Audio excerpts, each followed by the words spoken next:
mahasiswa CGP Angkatan 6 dari TK Raisyah Koba, Kabupaten Bangka Tengah.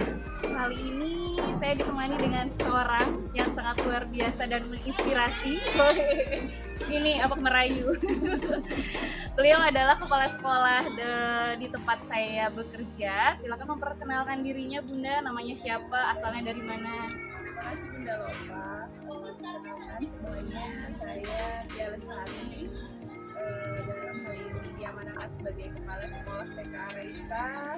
Saya sendiri berasal dari Koba ya. Pasti banyak lah Bun ya permasalahan ya. Pastilah nggak akan mungkin tidak ada permasalahan, baik itu dari permasalahan gurunya sendiri gitu, dari fasilitas sekolahan, dari anak didik yang ada di sekolahan juga, itu pasti ada. Nah, terkait dengan permasalahan, salah satu tugas dari seorang kepala sekolah itu kan sebetulnya harus bisa membuat suatu keputusan, ya, membuat suatu keputusan di mana ada dua hal yang bertentangan di situ. Permasalahannya ada dua hal yang bertentangan di situ. Nah, untuk pertentangan ini ada yang kita sebut namanya itu adalah dilema etika. Kalau dilema etika itu permasalahannya itu, pertentangannya itu antara kasus yang sama-sama benar dua-duanya gitu. Yang ini benar, yang sebelah sini juga betul.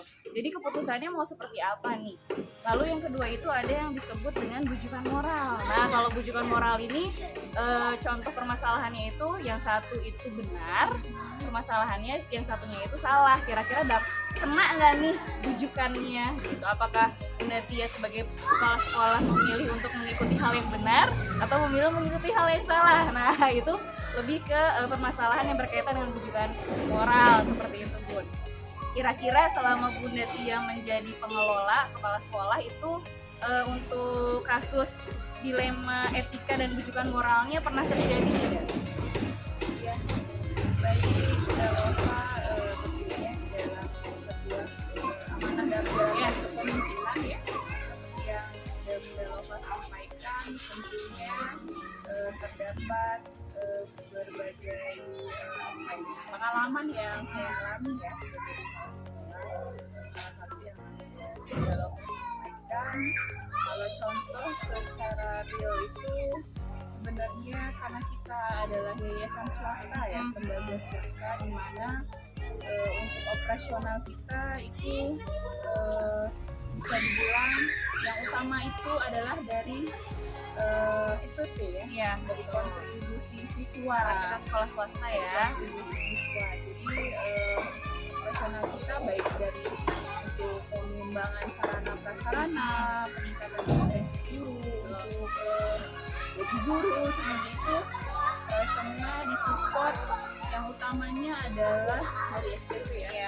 Kita juga dapat bantuan dari pemerintah itu melalui badan non fisik seperti itu, tapi kan dia betul. Nah, untuk membangun suatu lembaga untuk mencapai kualitas tentunya membutuhkan biaya ya, membutuhkan biaya.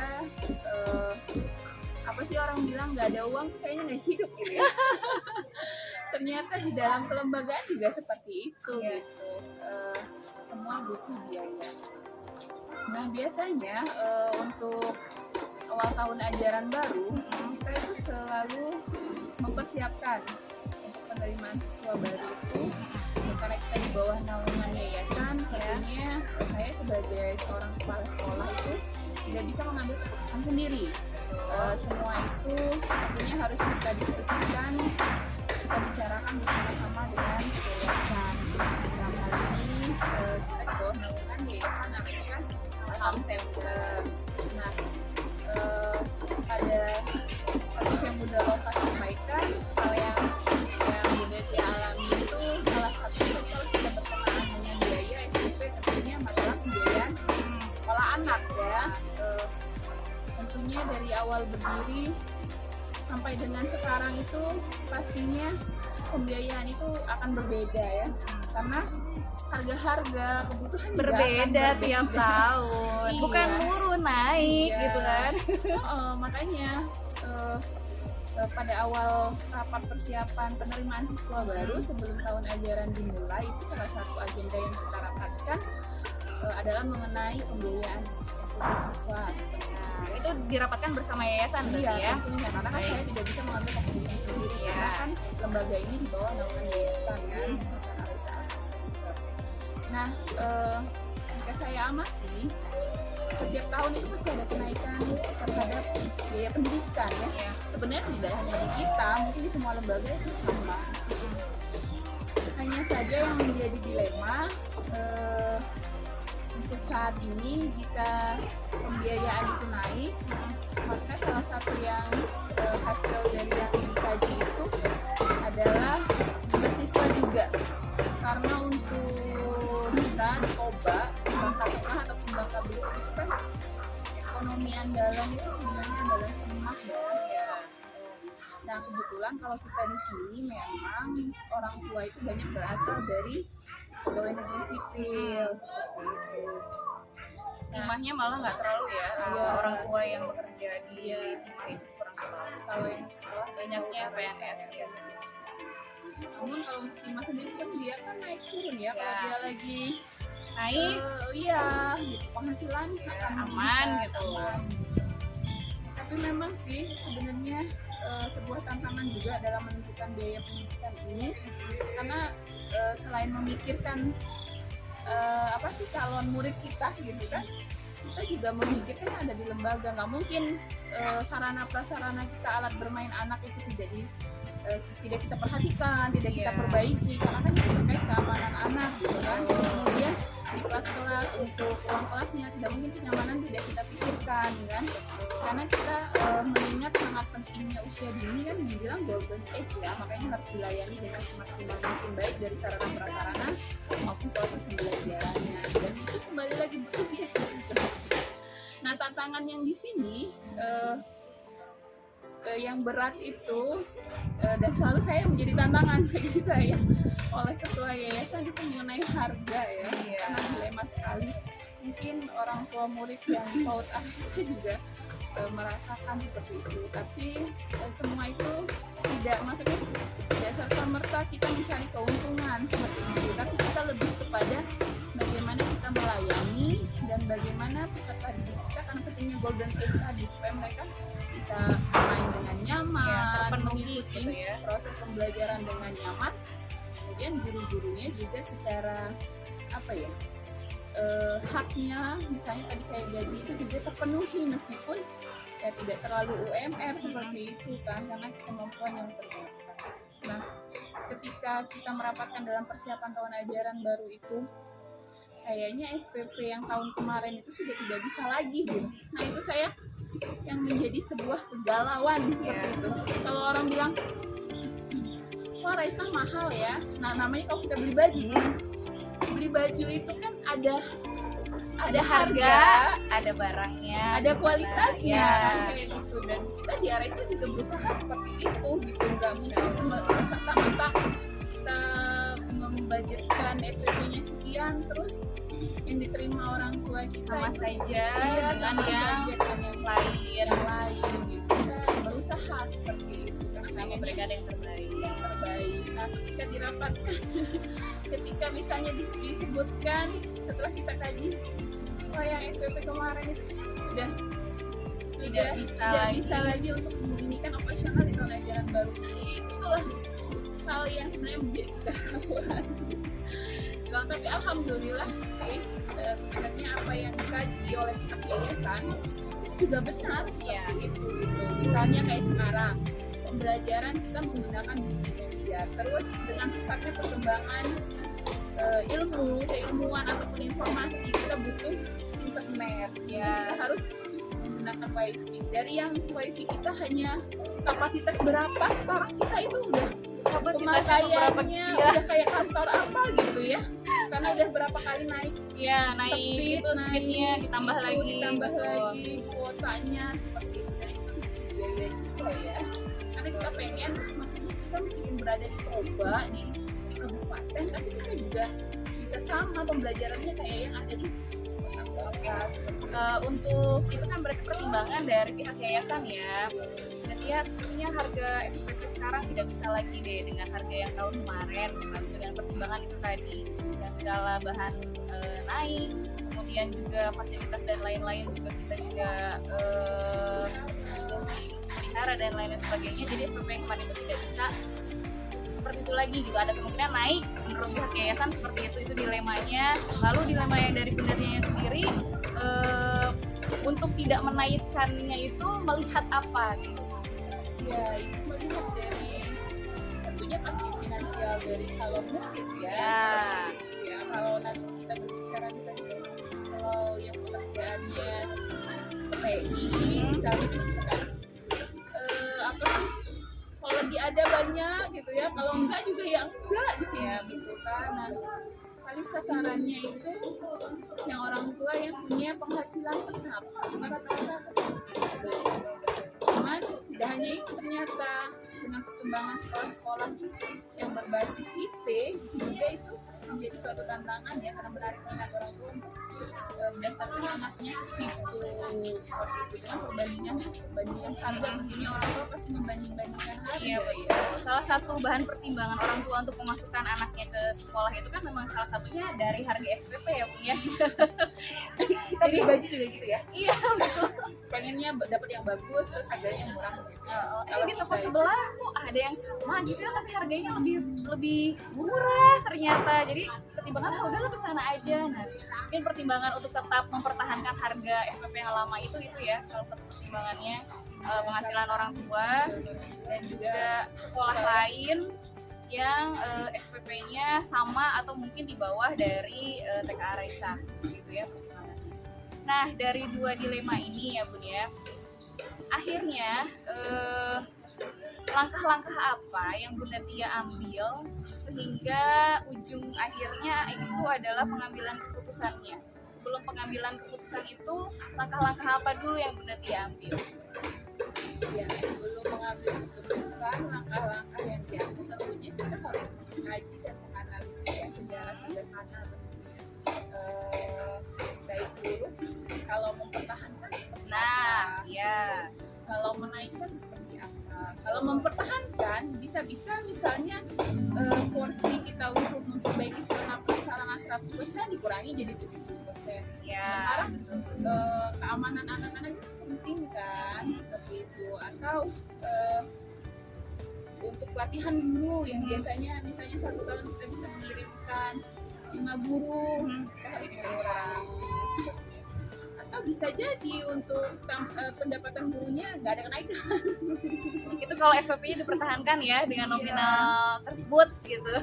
Iya seperti itu. Jadi ya harus dipikirkan seperti itu. Tapi di sini alhamdulillah sih bersama ketua yayasan kita selalu berdiskusi, merapatkan hal tersebut, membicarakannya bersama-sama, keputusan apa yang terbaik sehingga mau tidak mau kenaikan tetap ada, tapi tetap mempertimbangkan win-win solutionnya, baik untuk kelembagaannya, untuk orang tuanya seperti itu.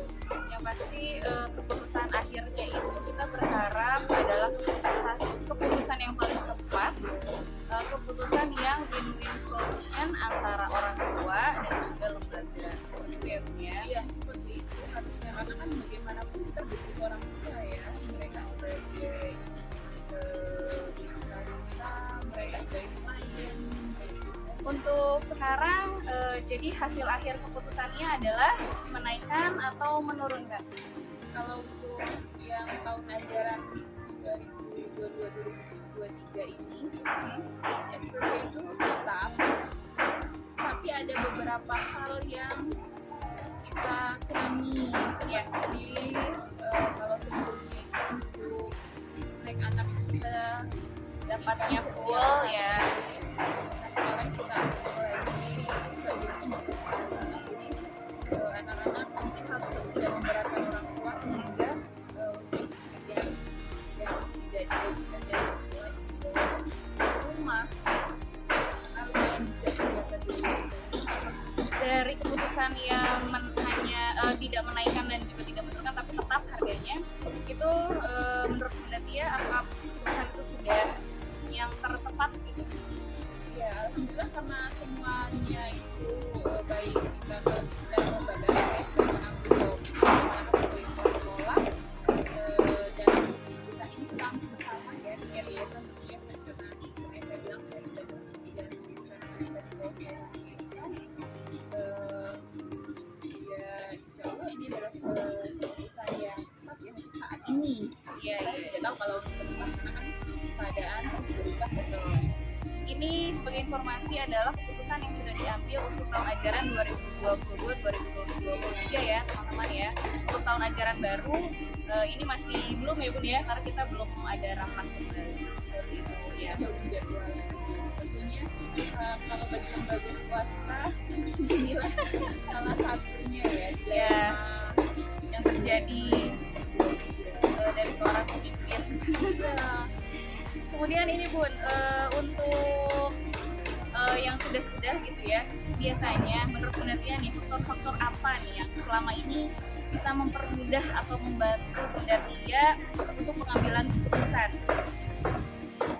Tentunya yang pertama itu adalah meskipun saya sebagai pemimpin ya, jadi ya kalau di lembaga saya sebagai kepala sekolah saya tidak bisa mengambil keputusan itu sendiri karena yang akan menjalankan dan merasakan keputusan itu tentunya adalah tim saya sebenarnya. Nah, dalam hal ini untuk mempermudah pengambilan keputusan itu tentunya saya selalu melibatkan tim saya, guru-guru, tenaga pendidik dan pendidikan yang ada di sini dan tentunya sebagai penanggung jawab atau penasehat di atas saya itu ada yayasan akan didiskusikan bersama. Saya lebih senang kalau keputusan itu kita hasilkan bersama-sama tentunya, tapi terakhir tetap kembali kepada Iya betul.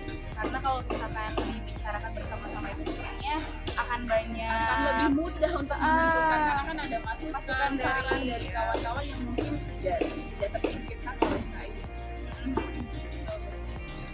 Kemudian kalau misalkan ada kasus juga Bu ya, selain faktor-faktor yang disebutkan tadi, apakah ada jadwal tertentu gitu pada saat datang nih permasalahan, ada permasalahan, apakah langsung Bunda Tia putuskan hari itu juga pada saat permasalahan itu datang, atau ada jadwalnya kah, atau ada tata caranya seperti apa gitu yang Bunda Tia lakukan seperti apa? Tergantung kasus ya dan kejadian kan, tidak harus semuanya diambil dalam waktu yang cepat atau tidak harus semuanya diambil dalam keadaan yang lama ya gitu. Kalau kita kembali lagi terhadap kasus yang disampaikan tadi mengenai SPP tentunya bukan waktu ya, bukan waktu untuk mengambil keputusan di mana kita sudah menjadwalkan rapat persiapan penerima siswa baru jauh-jauh hari sebelum bulan Mei seperti itu paling tidak ya. Nah itu kan tentunya waktu yang panjang gitu kan karena harus dipikirkan dengan baik. Tapi tentunya pasti ada keputusan yang harus diambil dengan cepat seperti itu. Bisa jadi mengenai pelatihan yang sering misalnya di dinas ini didaftarkan pelatihan kita disuruh ikut. Ya ayo kan, orangnya ya, datanya. Dan itu kan berarti harus membuka file untuk melihat siapa yang sudah ikut pelatihan seperti itu kan bisa diambil langsung kan itu kan menentukan keputusan yang ikut adalah A atau B. Jadi tergantung permasalahannya ya Bunda Tia ya. Ada permasalahan yang memang butuh penanganan cepat, ada juga permasalahan yang bisa penanganannya justru kalau ditangani cepat tidak baik hasilnya, tapi butuh waktu yang agak lebih panjang supaya hasil yang didapatkan itu adalah hasil yang terbaik. Ya Bunda Tia, mungkin itu saja ngobrol-ngobrol kita mengenai salah satu tanggung jawab seorang kepala sekolah yaitu dalam pengambilan keputusan.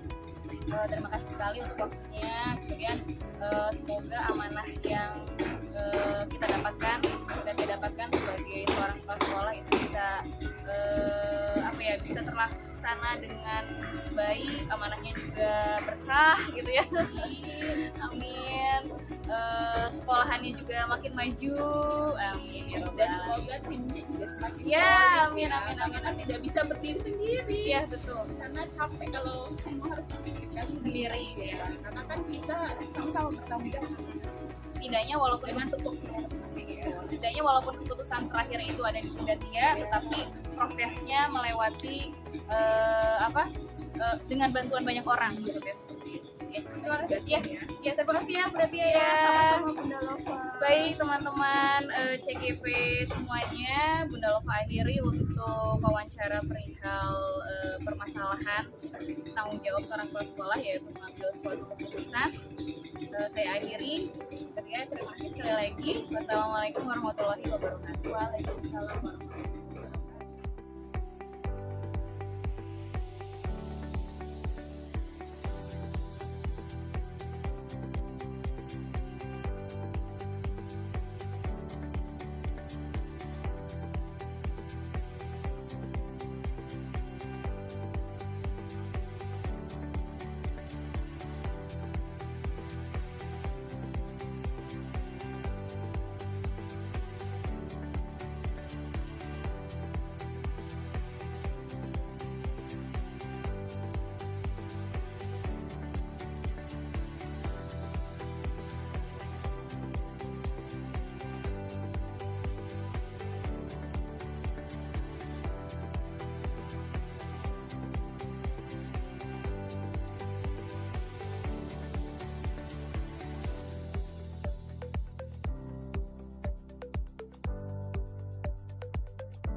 Assalamualaikum warahmatullahi wabarakatuh. Halo.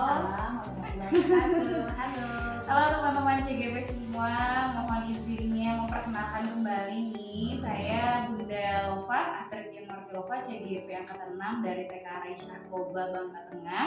Kali ini akan melakukan wawancara yang kedua. Setelah kemarin sudah melakukan wawancara yang pertama dengan kepala sekolah di tempat Bunda Lova sendiri bekerja. Sekarang nyebrang sedikit dari sekolahan, ketemu sama Ibu Sum. Ibu Sum silakan perkenalkan dirinya sama teman-teman CGP. Baik, rekan-rekan CGV Bunda Lova. Ya. Perkenalkan, saya Ibu Sumiati, Kepala TK Pembinaan Negeri Koba. Bertugas kurang lebih 10 bulan di sini. Ya. Nah, kebetulan kita diminta bantukan oleh Bu Lov nih. Ya, mau ngobrol aja sih sebenarnya Bu Sum. Oke, ya, silakan. Karena teman-teman walaupun di TK Pembina Kobanya itu baru 10 bulan, sebetulnya secara keseluruhan jabatan kepala sekolahnya itu sudah sekitar 12 tahun. Sudah sekitar 12 tahun. Jadi kebayang ya permasalahan yang ada seputar kepala sekolahnya itu banyak banget kayaknya.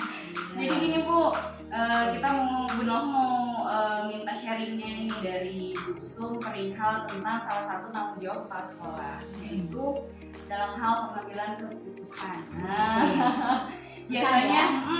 Biasanya kan kalau dalam pengambilan keputusan itu tentu saja ada masalah di situ ya. Masalahnya itu bisa banyak hal, bisa dari permasalahan yang dua-duanya sama-sama benar nih, mana nih yang mau diambil keputusannya mau seperti apa. Bisa juga yang satu benar, yang satu salah, tetapi ada bujukan-bujukan tertentu di tengahnya gitu yang membuat Usum juga bimbang melakukan keputusan seperti itu. Nah, kira-kira untuk dari pengalaman Busum sendiri mengenai permasalahan tadi, kira-kira ada permasalahan apa nih yang bisa di-sharingkan kepada Bu Nova dan juga teman-teman, siapa tahu menjadikan inspirasi untuk mengambil keputusannya, langkahnya seperti apa. Silakan Busum. Oke, baik Bu Nova. Kalau permasalahan kemudian dalam menyikapi dalam pengambilan keputusan, ya itu kita memang selaku kepala sekolah harus adil dan bijaksana tentunya ya. Jadi keputusan kita tidak merugikan kedua belah pihak.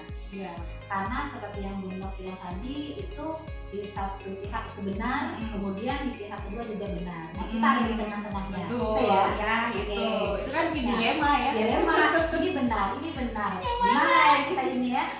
Nah, jadi kalau Busum kita mengembangkan dan mengutamakan itu musyawarah mufakat. Musyawarah mufakat. Kemudian kita rembuk, briefing, gitu ya. Nah, kita ada masalah nih. Misalnya kita contohkan saja ya, itu pengambilan tupoksi. Nah, kebetulan masalah yang ada di TK Pembina Koba ini yang Busum lihat itu masalah kelebihan guru. Permasalahannya. Nah, ini juga merembet ke tentu saja ke dinas pendidikan segala macam. Cuman secara apa ya? Secara yuridis itu kan tidak mungkin harus kita depak. Ya, kasihan. Iya, kasihan, mereka sudah lama. Nah, kemudian yang di depan juga manusia loh, gak mungkin semena-mena kita kan. Jadi apa yang Busum lakukan? Oke, jadi gini, guru yang pertama yang sudah sebur itu otomatis mereka harus pegang kelas ya. Itu memang wajib. Nah, guru yang lebih kita sifatnya pemberdayaan. Misalnya di TK Pembina ini tidak ada tenaga khusus untuk operator. Nah, guru yang bisa, kemudian yang cakap untuk IT kita berdayakan. Nah, secara aturan dia berhak memegang kelas kan? Tapi secara aturan juga, secara kebutuhan real di lapangan itu benar juga kalau kita tempatkan dia di operator. Itu tidak menyalahi. Operator juga kosong Nah, itu satu. Kemudian dalam pengembangan pemberian makanan tambahan untuk kebutuhan anak, kemudian pemanfaatan go green kita, ya itu kita butuh tenaga untuk mengelola. Nah, selama ini kan kita pesan nih di luar, ya. Nah, saya ingin itu hasil dari olahan misalnya sawit dan macam itu dikelola oleh guru. Nah, jadi guru yang pandai masak, nah kita berdayakan untuk pengenalan anak kita, ya. Kemudian kita bentuk SK untuk beliau itu mengakomodir di bidang pangan lah istilahnya di sekolah. Nah, untuk menu anak 5 hari itu guru kita yang berdua tadi itu yang mengakomodir. Pun juga ini banyak loh masalah, kita butuh misalnya tenaga DDTK, kita tidak ada tenaga khusus untuk yang bidang kesehatan. Cuma itu tadi memberdayakan, itu kita berdayakan satu guru khusus mengelola DDTK. Ya, apalagi nih bulan Februari ya, fit-nya kemarin kita, kemudian berat badan, tinggi badan, segala macam itu bekerja sama dengan guru. Nah, itu dulu ada sisi baiknya, senangnya guru kita belajar dulu, ada sisi kurangnya itu gini, mereka otomatis tidak langsung ke kelas, ya, tapi mereka menunjang kebutuhan kelas. Nah, itu. Jadi secara misalnya guru kelas pun kalau di TK itu sebenarnya harus ada guru pendamping ya, cuma sekarang nggak diperbolehkan lagi. Jadi kita seperti ini, secara tidak tersurat tapi tersirat, guru yang tadi misalnya membuat pangan tadi itu membantu guru kelas. Nah, misalnya ada anak yang UBAB, ya, kemudian ada anak yang menangis, itu kita dibantu, cuma tersirat aja gitu. Secara manusiaan, mungkin kita biarkan. Untuk guru yang yang satunya lagi yang megang dapodik ataupun yang DDTK itu tadi juga kan tidak selamanya mereka standby di situ Iya, kan. iya, Jadi pasti pada sesuai saat aja. guru kelasnya membutuhkan bantuan, berarti guru yang tadi itu Bisa membantu masuk, bisa secara masuk. tersirat Iya. gitu tadi. Tapi menarik juga teman-teman di sini ya, ternyata bahwa guru-guru yang tadi di DDTK 19 itu juga dibuatkan SK-nya. Iya, Jadi ada tetap anak resmi lah ya, Iya, tetap legal iya. seperti itu. itu ada ya kita SK-kan, jadi kita tidak hanya menyuruh kan tanpa ada pembuktian gitu.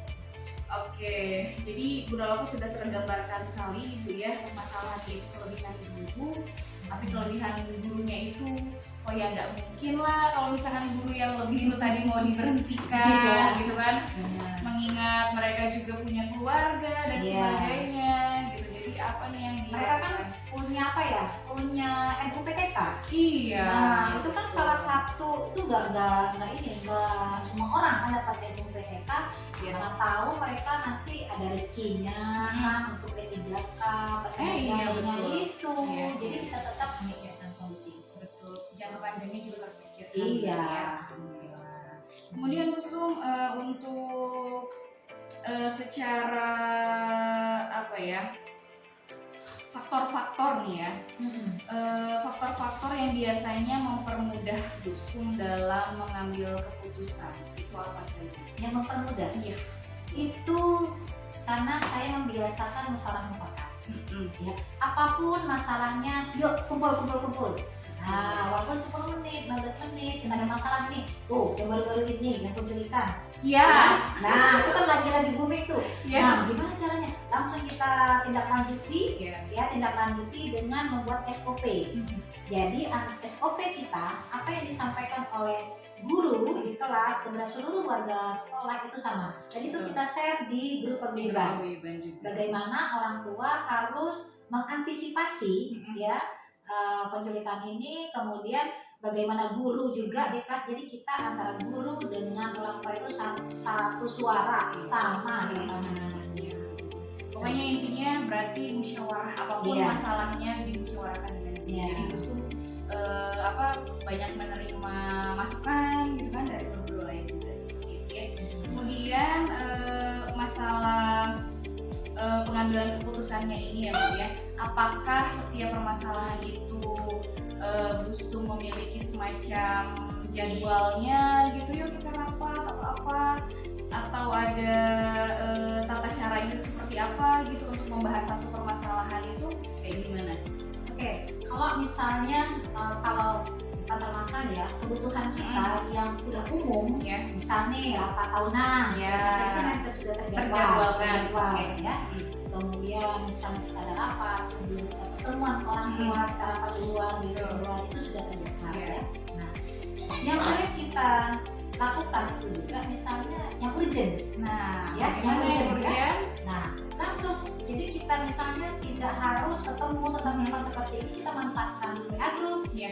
ya WA group kita manfaatkan ibu guru kita Ada kan kasus ini. iya ada kasus ini Iya. kalau tidak nanti bla bla bla bla. Oke, nah usulnya gimana nih? Iya. Nah nanti kita ketemu satu suara apa solusinya, oke sepakat ya, mulai besok seperti ini. Oh, nah, berarti untuk yang urgent tetap saja diselesaikannya juga dengan lebih cepat ya. Iya. Jadi ada tergantung permasalahannya berarti ya. Ada Ada. kebutuhan lah di lapangan. Iya betul. Berarti ada yang memang butuh penanganannya cepat, ada yang butuh penanganannya memang agak lama Iya. karena kita Dan ada butuh- yang mungkin sudah terjadwalkan. ya sudah terjadwalkan, ada yang penanganannya lebih lama, tergantung permasalahannya berarti ya maksudnya. Oke, kalau begitu sudah informasinya. Terima kasih banyak ya Bu Su Oke, untuk sharing-sharingnya. sama-sama. Mudah-mudahan menjadi inspirasi untuk teman-teman CGP lainnya untuk pengambilan keputusan yang merupakan salah satu tanggung jawab dari seorang individu. Iya. Atau hal sekolah. Oke. Makasih banyak Bu Sumi ya. Oke, sama-sama. Mudah-mudahan sekolah TK Pembina pokoknya juga semakin sukses berada Alhamdulillah, di amin. tangan kepala sekolah Ibu Sumiati. Amin. Udah akreditasi A. Iya, selamat untuk akreditasinya juga, alhamdulillah. Alhamdulillah. Selamat. Ya, terima kasih teman-teman semua. Nanti kita bertemu lagi di kegiatan-kegiatan CGP berikutnya. Bunda Lova akhiri, wassalamualaikum warahmatullahi wabarakatuh. Salam guru.